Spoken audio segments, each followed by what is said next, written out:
not a lot. Just want to make sure we get the full context of this. Nehemiah chapter 5, verses 1 through 13. And again, I'm reading from the NIV, and it reads, "Now the men and their wives raised a great outcry against their fellow Jews. Some were saying, 'We and our sons and daughters are numerous. In order for us to eat and stay alive, we must get grain.' Others were saying, 'We are mortgaging our fields, our vineyards, and our homes to get grain during the famine, during the recession.' Still others were saying, 'We have had to borrow money to pay the king's tax on our fields and vineyards.'" Taxation without Verse 5, although we are of the same flesh and blood as our fellow Jews, and though our children are as good as theirs, yet we have to subject our sons and daughters to slavery. Some of our daughters have already been enslaved, but we are powerless because our fields and our vineyards belong to others." I'm just reading what the Bible says. I'm not talking about capitalism, but if that's what it sounds like I'm talking about to you, then verse 6, "When I heard their outcry," this is Nehemiah writing, "when I heard their outcry and these charges, I was very angry. I pondered them in my mind and then accused the nobles and officials. I told them, 'You are charging your own people interest.' So I called together a large meeting to deal with them and said, 'As far as possible, we have bought back our fellow Jews who were sold to the Gentiles. Now you are selling your own people only for them to be sold back to us.' They kept quiet because they could find nothing to say. So I continued, 'What you are doing is not right. Shouldn't you walk in the fear of God, in the fear of our God, to avoid the reproach of our Gentile enemies? And I and my brothers and my men are also lending the people money and grain. But let us stop charging interest. Give back to them immediately their fields, vineyards, olive groves, and houses, and also the interest you are charging them. 1% of the money, grain, new wine, and olive oil. 1% interest sounds really good right now if you are in the United States." Verse 12, we will give it back," they said, "and we will not demand anything more from them. We will do as you say." Then I summoned the priest and made the nobles and officials take an oath to do what they had promised. I also shook out the folds of my robe and said, in this way, may God shake out of their house and possessions anyone who does not keep this promise. So may such a person be shaken out and empty." At this, the whole assembly said, "Amen," and praised the Lord. And the people did as they had promised. The word of the Lord is already blessed. Father God, your word is blessed. Now bless us by your word. Let us have ears to hear what you say to your people. Let us not block out the hard stuff just because it's difficult. And let us not dismiss what should apply to us, thinking that it only applies to others. In Jesus' name, amen.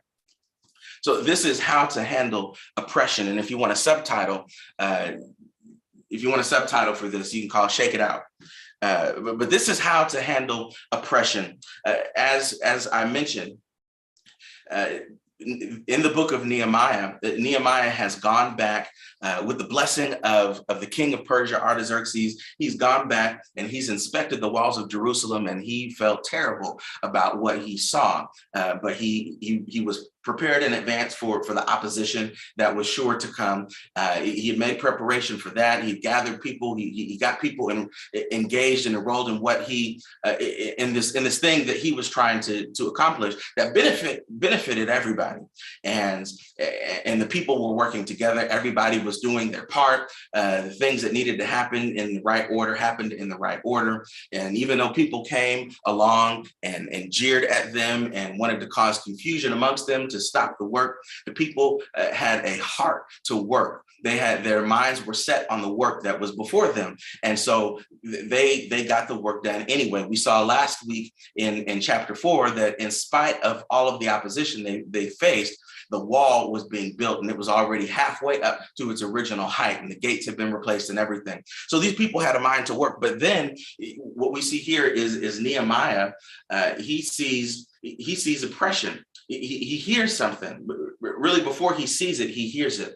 And we saw last week how the people who were opposing them, Sanballat and the others, they heard before they saw anything. And just in their hearing, when they heard that people were helping out the Israelites, they got upset. They got angry just in their hearing before they'd even seen what was going on.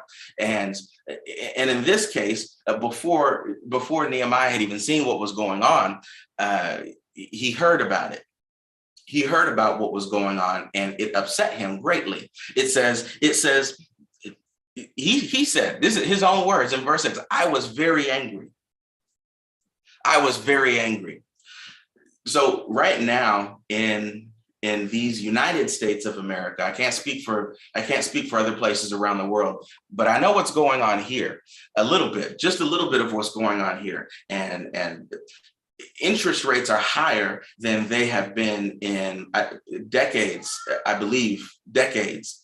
We've been used to some pretty nice low interest rates when my wife and I bought this house for our family. We got a really great interest rate because rates were so low because it was during the pandemic. Well, I mean, it was during the height of the pandemic in 2020, and nobody was buying things because nobody had money.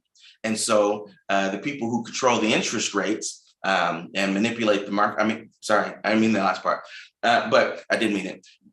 They lowered the interest rates to make it easier for people to buy stuff. You could borrow money and have a lower interest rate to pay back the money that you borrowed in order to get things. Because in our society, the way that it's been designed, there are very few people, maybe 1% of people, who are able to just pay cash for everything.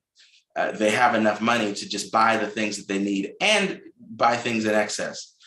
Whereas the rest of us, we have to work and we put in 2 weeks worth of work, or maybe a month's worth of work. Or if you do contract work, you might put in 2 or 3 months worth of work and then still wait another 2 or 3 months to get paid. So then you can go and pay back what you've borrowed. Like the electricity in your home is borrowed because you use it, and then they send you a bill for it, and then you have to pay it. Right. Or you might have gotten a real fine education. And they told you when you got this education that this was necessary in order to get a good job. But what they didn't tell you is that they were going to continue to manipulate the market and the way that those loans worked out, those loans that you got to get said education. They didn't tell you that by the time you would graduate and enter the job market, that what jobs were going to be paying was not going to be sufficiently comparable to the money that you had borrowed to get the degree that they told you that you needed in order to have the job that's in a field that your degree is not in, if you're like most people. So here we are, got student loan debt and got car notes, electricity that we already used, water that we've already drank and bathed in, that we now have to pay for. And now interest rates have been risen to such a point where it is difficult to buy or sell anything, because you have to pay so much more to pay back what you borrowed. Or if you're trying to sell something that is of a large amount of money, a car or a house or something like that, then the interest rates are so high that the people who might have been able to afford the payment with interest rates we were used to 2-3 years ago, now they can't afford to make those payments because the interest is the amount that's interest is 2 or 3 times as much as it was. And so now people are priced out of the ability to pay for things. People are being priced out of their ability to rent, not even to own, not even to buy, just to rent. Just to rent. There are some places where landlords are requiring that you make 3 times as much money as the rent is. At the same time, they're raising rent while nobody is raising anybody's wages. I know I've got 1 or 2 witnesses on that. The wages have not gone up. In fact, for many of us, wages have stagnated, and some of us have even had less work than we had before. So we have less money than we had before, while rates are going up, while rent is going up, and the requirements are going up as well. And this is kind of the same thing that was happening here while the Israelites are trying to rebuild. They're trying to rebuild the walls of Jerusalem. And here we are in 2022 or whatever year it is when you're watching this. And we are trying to build the kingdom. We're trying to build the church. And we have to do it from the ground up because again, especially in the West, a lot of what it has been built on was really a foundation made of sand. It was built a house of cards on a foundation of sand, and much of it has fallen down because it has been revealed that many of us were only after power and control, and we wanted to manipulate other people into doing the things that we wanted them to do so that we could benefit and they would not. Right. We had created, and I'm saying we in a very general sense, but a lot of people who profess to be Christians have been party to oppression. And I'm not even talking about slavery. I'm not talking about apartheid. I'm not even talking about pillaging resources from continents and countries and not paying the people whose resources they are the value for said resource. I'm not even talking about that. I'm just talking about just some day-to-day stuff. This is what Nehemiah heard about. Did you hear the things that the people, the outcry that people had made? Let's go back and see what it says. We're in Nehemiah chapter 5. They said, we and our sons and daughters are numerous. In order for us to eat and stay alive, we have to have bread. We got to have food. We just need the basics. We just need food. Anybody notice that the groceries have also gone up? The price of groceries has gone up to where, so in my house, there are some things that I order. We live a life of privilege, and I have to say that because I realize that most people can't do what I'm about to say that we do. Since the pandemic, we've been ordering our groceries and having them delivered to the house. Now, I realize a lot of people had stuff delivered during the height of the pandemic, but we still keep getting stuff delivered. And maybe I need to be delivered from that and just go to the store myself, put on a mask and get some hand sanitizer and just go spend some time at Target. The problem with spending time at Target, though, is I see other things. And so what should have been $200 on the way out the door has become $375. And again, I know that there are witnesses who can testify that that's what happens when you are inside of an actual structure that is owned by the Target Corporation based out of Minneapolis, Minnesota. Whenever you're in there, there's something that they do. There's some spirit that dwells within the Target atmosphere that causes you to spend more money than you intended when you walked in the door. Grab a basket, because then when you get more than what you came for, the basket gets heavy and then you just go. Don't put the basket in a cart. If you've done that, then you've been overtaken by an evil spirit and you're going to be broke. but we order stuff from Target, and I usually get the same things all the time. But the order has increased in amount. Like it used to be like a certain amount, and it was cool. And we didn't have a delivery fee because of pay the annual fee. But we would tip good because we're Christians, and we want people. We tip like Christians, and so that means we don't leave fake money with a Bible verse on the inside. That's foolery. That's foolishness. That's not of God. We don't leave like little small tips and then a note like, oh, you should have done better. No, we try to give tips because, again, in the society we live in, people don't get paid enough for the work they do. Like, you got to pay for the stuff and you got to pay the person. So we try to do all that and be good stewards. But the price has gone up on like a lot of basic stuff, like some protein bars that used to be like $5 a box are now like $8.50 a box for the same 5 bars. I don't know how that happened, except that they just made the price go up. I don't know if it started costing them more or if they're just taking advantage of the situation. But these people just needed something to eat. They just needed food for them and their families. Others said, we're mortgaging our fields, our vineyards, our homes, just to get grain during the recession, during the famine. Some people you might have to take out a mortgage if anybody actually owns their home outright. You might have had to take out a mortgage or take out a second mortgage or a home equity line of credit so that you could borrow money against the house that you already live in, so that you could pay for things that you need from day to day. Some people, you may have had to or known someone who has had to go and take their car that was already paid for. Maybe they paid cash for the car and then go get a title loan. Do you know what a title loan is? That's when you take your paid off car. You don't have a car payment, but you go and you go and ask for a car payment. It's like, I need a car payment, but what you need is some money. And so you sell your car to a loan shark and they give you money for the car that you already own. So now you make more car payments on the car you already had because you needed money to eat or to pay rent. Just basic stuff. Or you might be familiar with payday loans. How those still exist, I don't know. Like, I don't know how that's any different than when the organized criminals would go and extort money from stores and shopkeepers, and you give us money and you'll stay safe. You give us money, your trash will get taken out. You give us money and your house won't burn down. That's the deal. If you're not familiar with a payday loan, these are loans that have interest rates that are, I don't even know what they are now. I know it's criminal. That's what I do know. And so before you get paid, you say, look, here's my last pay stub, but I need this money now. I've got a cash settlement, but I need cash now. Right. I'm working, but I don't get paid till next week. I need cash now. And they're like, we'll give you cash now based on what you normally make, but you're going to pay us back extra. So if your check is regularly $800 and you borrow $800 from them, now they're like, we'll give you the $800, but you're going to pay us back $900.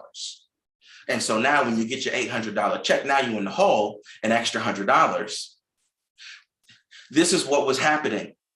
We have to mortgage our stuff. We have to sell our cars back. We have to get payday advance loans just so we can eat. Still, others were saying we have to borrow money to pay the king's tax. And the wealthy, they don't even have to pay their fair share. That's not in here. That was my adaptation. This is all, like, you would think that this was written today, but these same crimes have been taking place for thousands of years.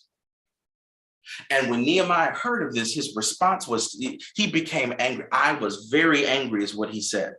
Now, if you recall from last week, and if you weren't with us last week, I encourage you to go back and watch. But if you recall from last week, the Sanballat and the others, they got angry because people were helping the Israelites. They got angry because there was work being done and they saw progress. They were angry because Israel was being helped, but Nehemiah is angry because of exploitation. He sees exploitation and he is angry. Like, this is not what we came here for. Bring back our people who had been in bondage in so many different places, who were enslaved in so many different places. And yet here we are doing the same thing to the people who we rescued. Like now we're selling the people we bought back into slavery so that they have to be bought back out again. Like the math is not mathing on this. And what people are borrowing is more than like it's exponential. What people are having to pay back is more than what they're borrowing. And all they try to do is just have their basic needs met. But the first thing that Nehemiah does, and this is important as we are building God's church, as from the ground up, we are laying brick by brick, and we are doing the work that God has set out before us. Like there are things that we have to get in order before we can move forward. And the only way for us to get these things in order is that we hear the outcry. We've got to hear the outcry. See, if there is an outcry and we don't hear or we ignore it, we choose not to listen to it, then we're actually participating in the oppression. Like once we have an idea that something wrong is going on, we need to hear the outcry. Don't turn a deaf ear to the outcry. Don't turn a deaf ear to complaints. In church, at this point, everyone has heard the term church hurt. Everyone is familiar with church hurt. If you've been in church long enough, you've experienced church hurt. If you have been part of church and have never experienced church hurt, might I suggest or offer for your consideration that you've never really been part of church? Because if you get part of church and you get involved in ministry with other people, like human beings who needed to be saved by Jesus, just like you and I did, then hurt is going to happen. But too much and too often, the church is turning a deaf ear to the hurt that is taking place, to the offenses that have been committed, to the abuses that have been assaulted on members of the church, members of the same body. Like if we're members of the same body, and get the picture in your head, it is an allegory of sorts.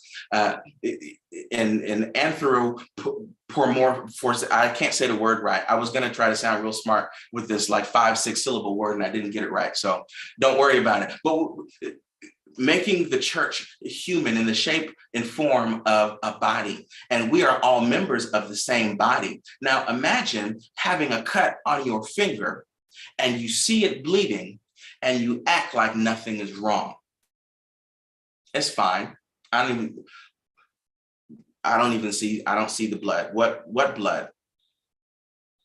I don't see what's going on. I don't see, the Fed's listening. What money? Like imagine having some type of an ailment. Like you wouldn't do that. If your wrist is hurt, you got a little carpal tunnel from typing or texting too much, or you have a limp, your leg is hurt, or your back is out because you slept funny and you had a birthday, and because sometimes that's all that has to happen is just have a birthday and sleep funny and you wake up with pain.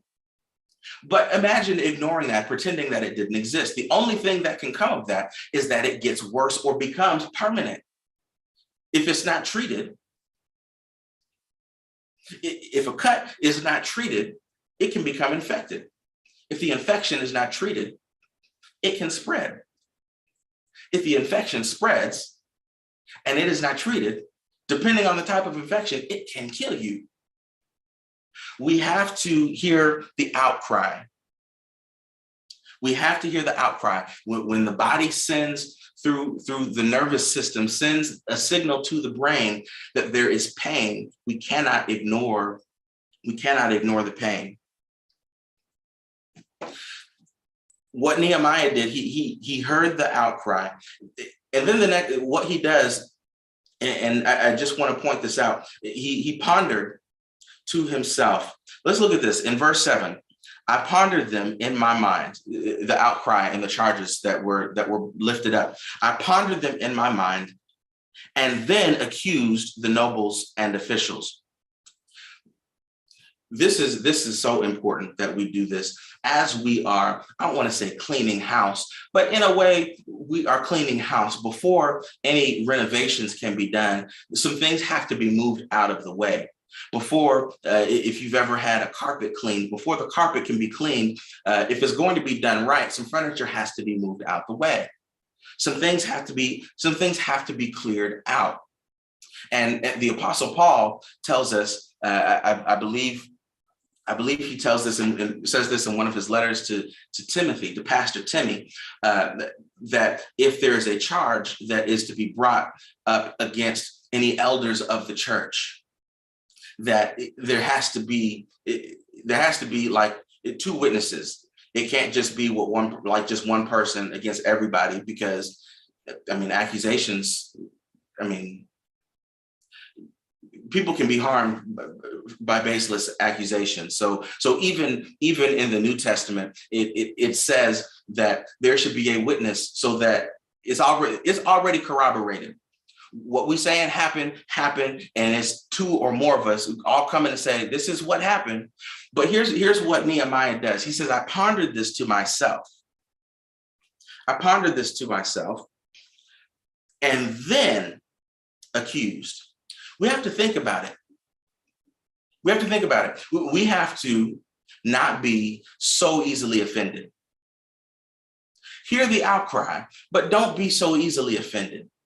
Because every time we are offended does not mean that there was an actual offense. Sometimes we are sensitive. Sometimes we are triggered. Sometimes there will be things, something that happens that reminds us of something that happened a long time ago that doesn't have anything to do with what just happened and the people in the room when it happened right now. And so we need to think about this. And Nehemiah, he pondered to himself, he thought about it, and then he made accusations. And he was bringing accusations against the nobles and officials. It's okay to bring accusation against people in high places. It is appropriate to bring accusations against people in high places when they have done something wrong. But we always need to think it through before we just make accusations. That's how people get hurt. If I'm feeling some kind of way and I get offended by something, or I get upset about something, and I hurl an accusation in my home, and nobody doing nothing. Now I'm breaking down trust in my own home because I didn't think about it before I just hurled an accusation. But Nehemiah, he thought about it. He considered everything that he heard. The ESV says he took counsel. I love the way the ESV reads. He said, I took counsel with myself, and I brought charges against the nobles and the officials. It's okay to bring charges and to make accusation against people who are in high places.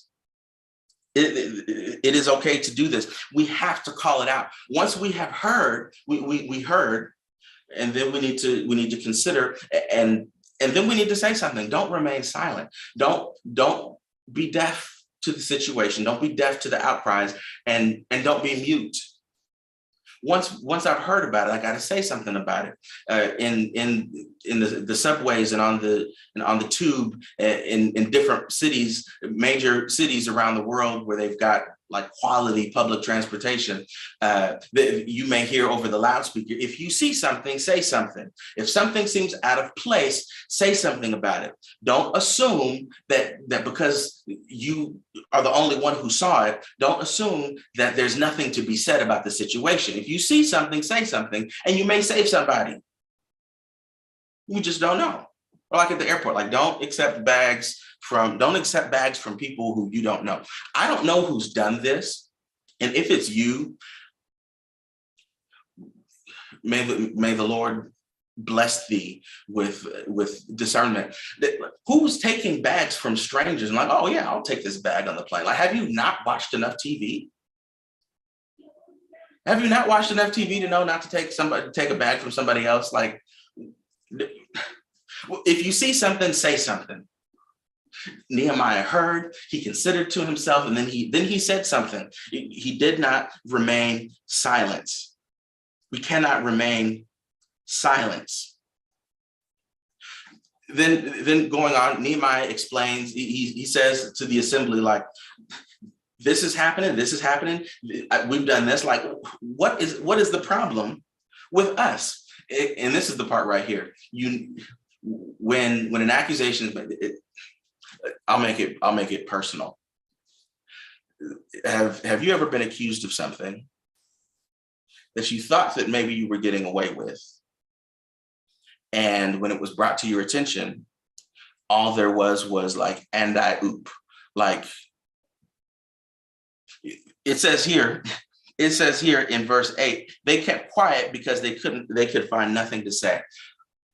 Some of the things that we will find as we are clearing out space, as we are cleaning house for this renovation project, for this building from the ground up, there are things that are going to come up, and some of them are going to be serious, and there's not going to be any defense against them.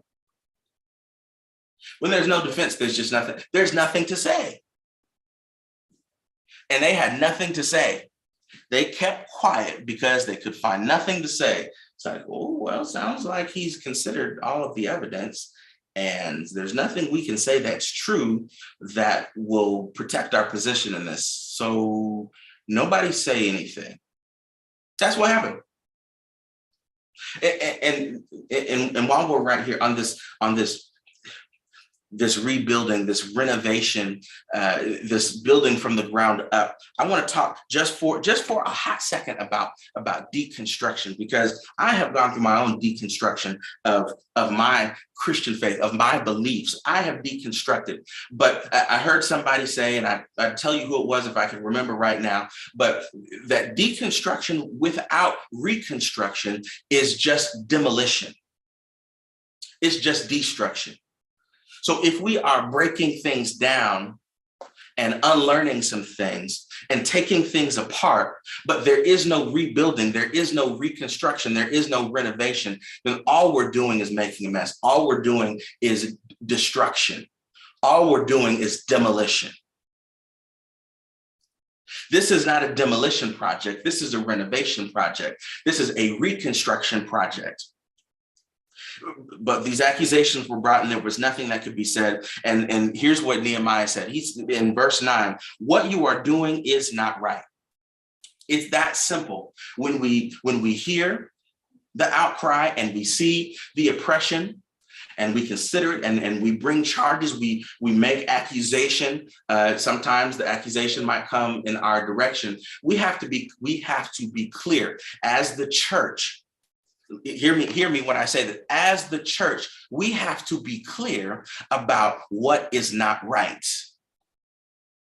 See, not everything is black and white. Not everything has like clear-cut answers. Not everything is like, oh, this is absolutely wrong, and this is absolutely right. And so in those situations, there's a lot of gray area. But what we can do to help clear up the gray area is call out what is not right. What you are doing is not right. You can say, well, you know what? We don't think that it's right that anyone should have an abortion ever, under any circumstance. Now, I'm not talking about my personal position on the abortion issue, but what I can tell you is not right is getting rid of basic health services for women throughout an entire region or state or country, so that so that women are unable to pick up prescriptions that they need for something else because you think that they might be trying to have an abortion. What you are doing is not right. It's not always so easy to say this is the right answer, but it can be very, very clear to see what is not right. And we have to call out what is not right.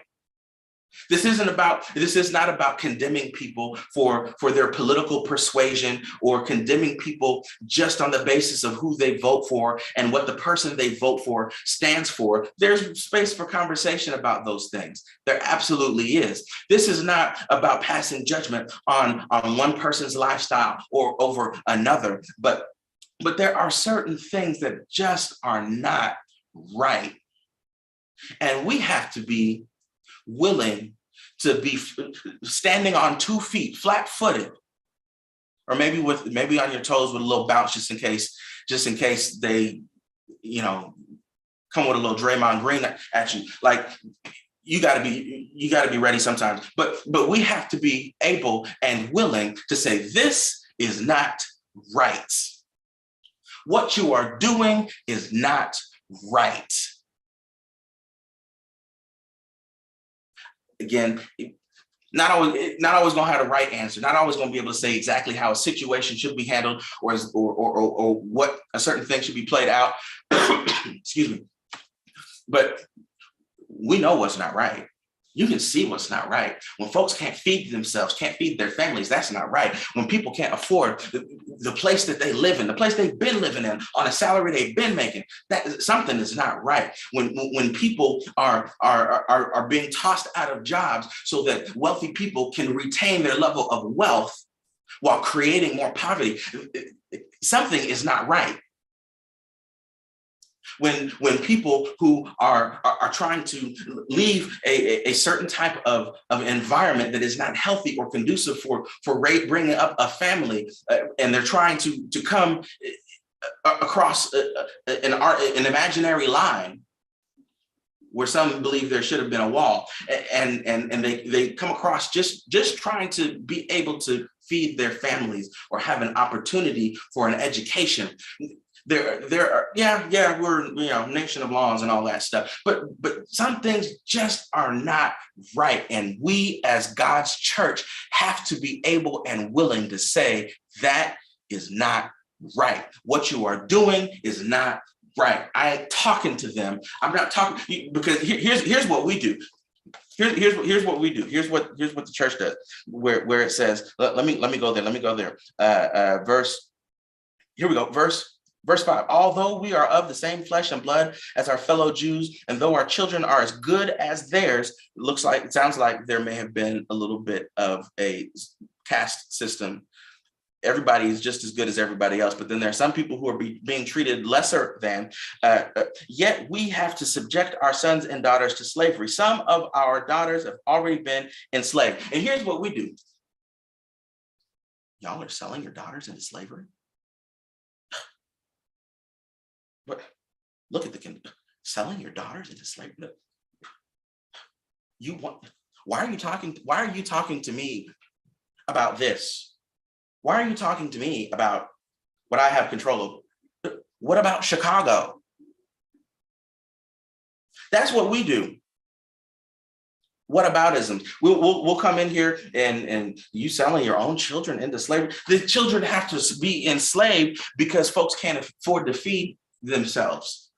They can't afford to feed them. And people are left with there's only so many options left. It's like, well, if they're enslaved and working at somebody's house, at least they'll eat there. People being forced into difficult life-altering decisions because of the environment and the circumstances around them. And it's just not right. And he goes on to say in verse 9, shouldn't you walk in the fear of our God to avoid the reproach of our Gentile enemies? See, we're so quick to want to call out other people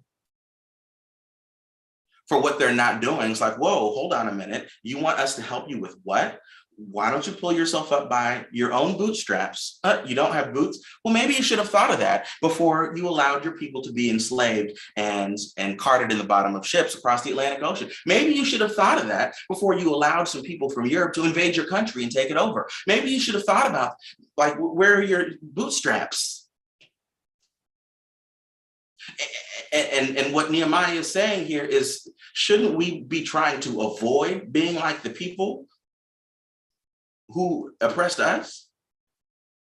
You've heard the saying, like, you either die a hero or live long enough to see yourself become the villain. And some of us have been living long enough and had too much power for long enough that we are seeing ourselves as followers of Jesus, as members of the body of Christ, seeing ourselves become the villain. We ought not, as the church, become the villain. Verse 10, I, my brothers, and my men are also lending people money.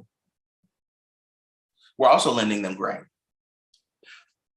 But here's two things, and then we're done.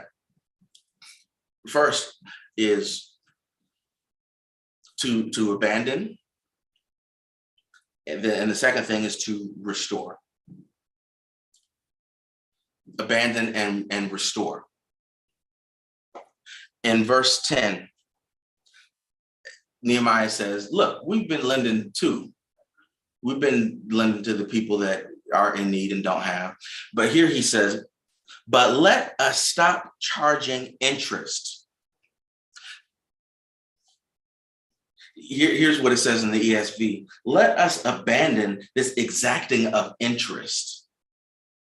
And the word here, when it's translated directly from the Greek, is actually usury. Usury. Translated directly from the Greek, or excuse me, not Greek, the Hebrew, translated directly from Hebrew, the exacting of interest, what we see in the ESV as exacting of interest, or in the NIV of charging interest, is usury. Stop it with the usury. We need to abandon usury, forsake usury. We need to stop using people. We need to stop finding ways to benefit ourselves by the exploitation of those around us who are in need. We cannot build God's church from the ground up on a foundation of usury. We need to abandon it. That's what Nehemiah said. Look, it's one thing to help folks out, and like I got some extra and I helped them out, but we right now, drop it and walk away. Drop and walk away from usury.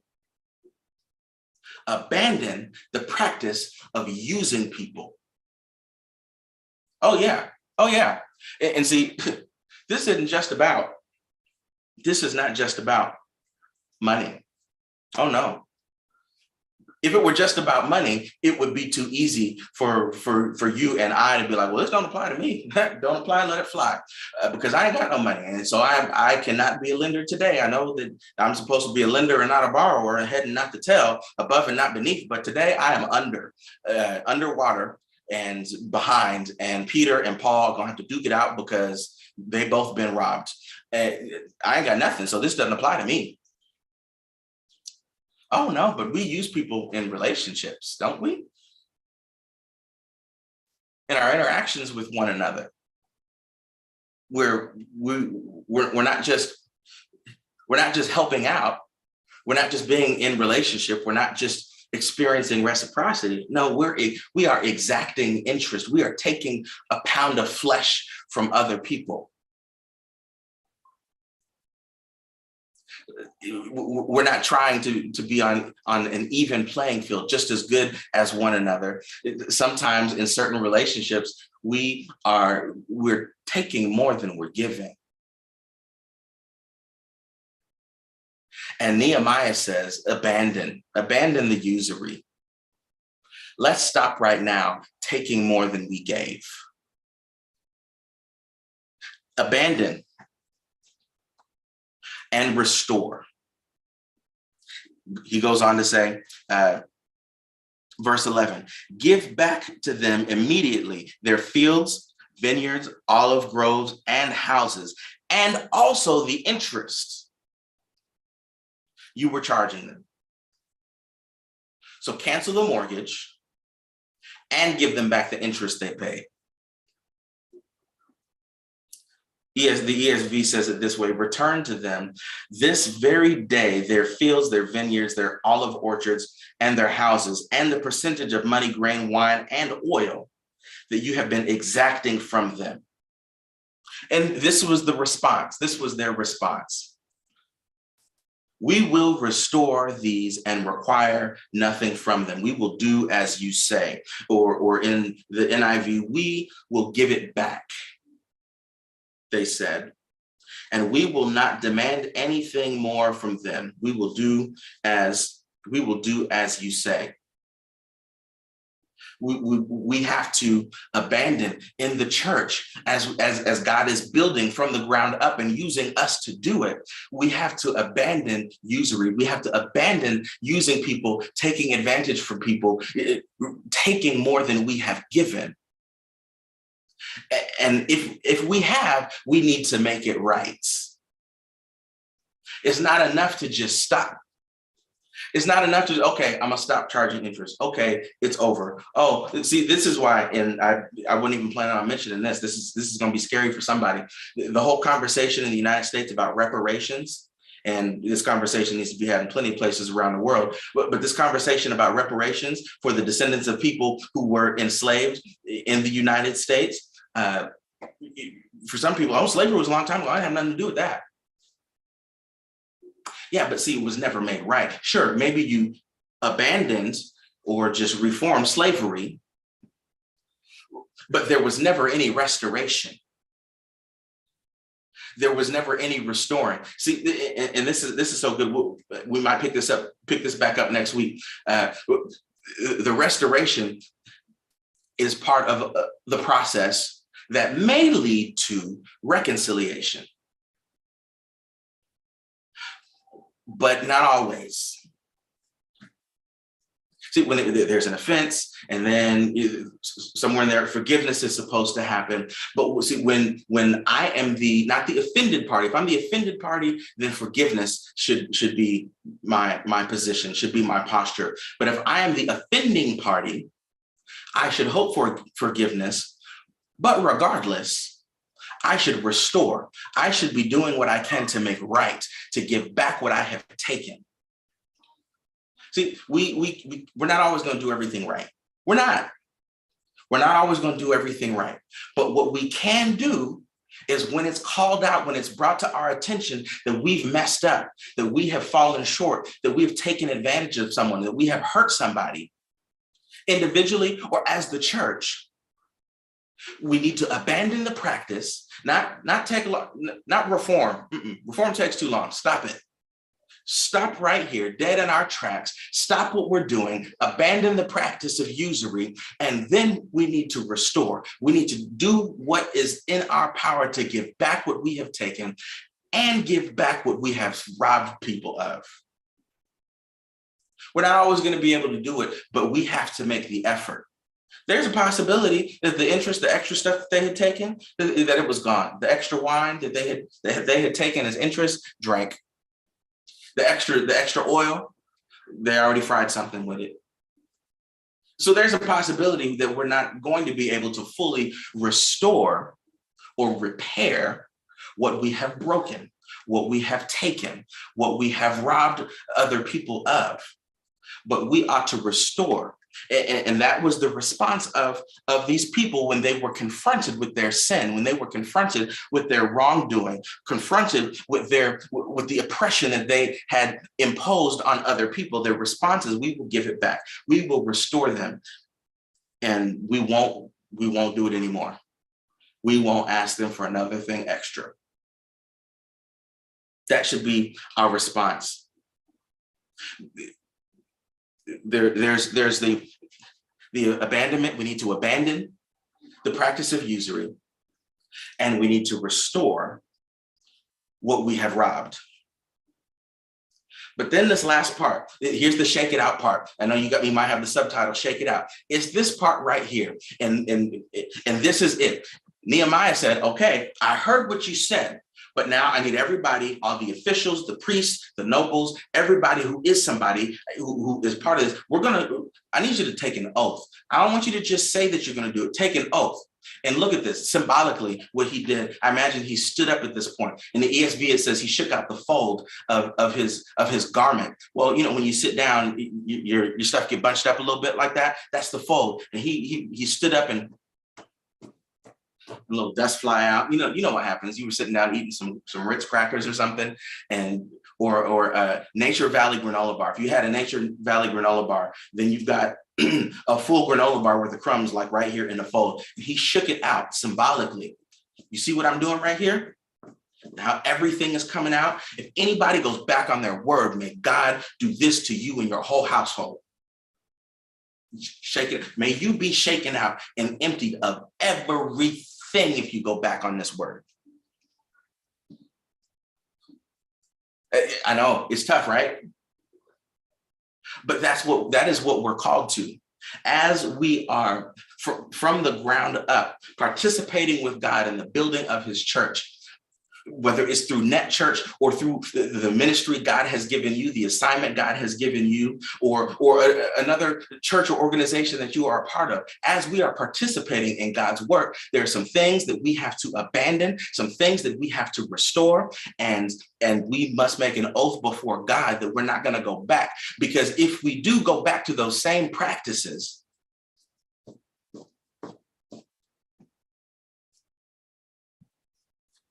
we may be emptied of everything.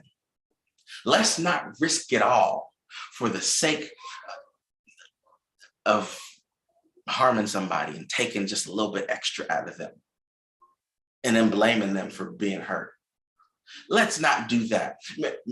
May God, let me just read it the way it says it. In this way, may God shake out of their house and possessions anyone who does not keep this promise. So may such a person be shaken out and emptied. If Net Church, and I'm going to say it here, and it's live and it's recorded, if Net Church becomes the source of harm for people and it is not made right, may God shake us out and empty us of everything. May every resource that he was going to pour into us be shaken out and deposited in other places. Or me, if I become the person, if I become amongst our community someone who goes back and takes from people and harms people and oppresses people and does nothing and I do nothing to abandon what I have done wrong, and I do nothing to bring restoration, and I do nothing to show any form of repentance or contrition, may I be shaken out. Y'all shake me out and get me up out of here. The work that God has before us is that serious. It's that serious. It's that serious. We have to call out when we see what is wrong. Even if we don't have the exact right answer, we've got to call it out. So what is happening is not right. Abandon this wrong practice and restore whatever has been lost, whatever has been taken. And let's move forward in a different direction, one that does not harm people, one that does not hurt people, one that does not exact interest of people, one that is not a form of usury. And may God build his church from the ground up,